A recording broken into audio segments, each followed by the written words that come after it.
One thing that keeps me puzzled, despite having studied finance and economics at the world's best universities, the following question remains unanswered.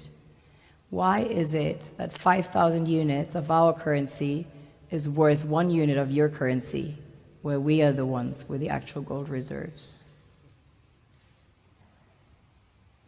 It's quite evident that the aid is in fact not coming from the West to Africa, but from Africa to the Western world. The Western world depends on Africa in every possible way, since alternative resources are scarce out here. So how does the West ensure that the free aid keeps coming? By systematically destabilizing the wealthiest African nations and their systems, and all that backed by huge PR campaigns, leaving the entire world under the impression that Africa is poor and dying and merely surviving on the mercy of the West. Well done, Oxfam, UNICEF, Red Cross, Life Aid, and all the other organizations that continuously run multi-million-dollar advertisement campaigns depicting charity porn to sustain that image of Africa globally. Ad campaigns paid for by innocent people under the impression to help with their donations. While one hand gives under the flashing lights of cameras, the other takes in the shadows.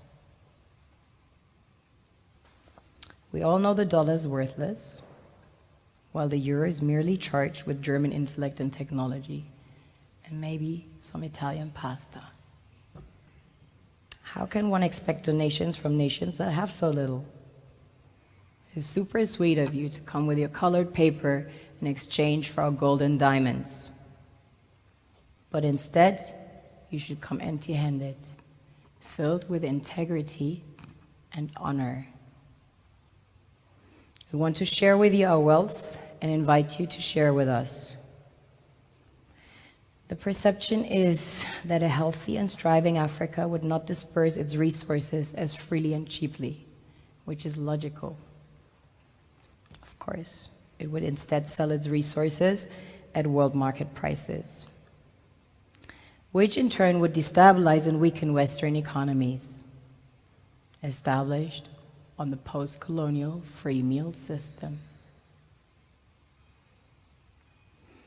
Last year, the IMF reports that 6 out of 10 of the world's fastest growing economies are in Africa, measured by their GDP growth. The French Treasury, for example, is receiving about $500 billion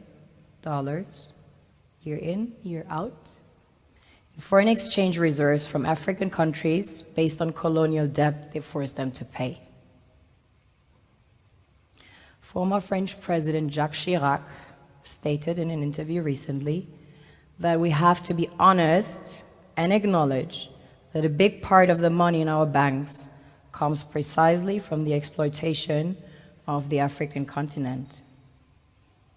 In 2008, he stated that without Africa, France will slide down in the rank of a third world power. This is what happens in the human world, the world we have created.